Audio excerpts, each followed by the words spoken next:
Xəyanətə uğrayan qadın bəzən qisas almaq üçün nə edir? Hansı yollar əl atır? Özü də xəyanət edə bilərmi o qadın? Edə bilər. Və bu halda xəyanətdən sonra nə baş verir? Hansı hissləri yaşayır? Bəzi qadınlar var ki, bunu doğrudan da bəyənirlər.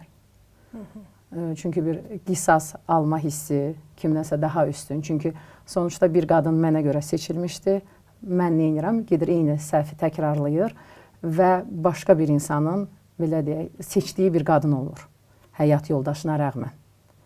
Bir növ ondan qisasını alır, bir sakitləşir. Yəni hələ də məni bəyənirlər. Bəli, hələ də məni bəyənirlər, məni də başqasına atıb məni seçdilər. Çünki vaxtilə bunu mənə etmişdilər.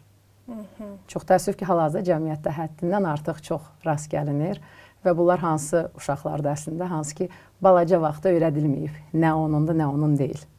Bəzən biz balaca uşaq gəlir evdə, hansısa oyuncağı götürüb deyir ki, buyur götür apar. Əslində bunu etməməliyik. Uşaq bilməlidir ki, nə ona aiddir, nə yox. O böyüyəndə sabah gedib başqa insanın da həyat yoldaşını götürəcək. Bilməyəcək ona aiddir, yoxsa ona aid deyil.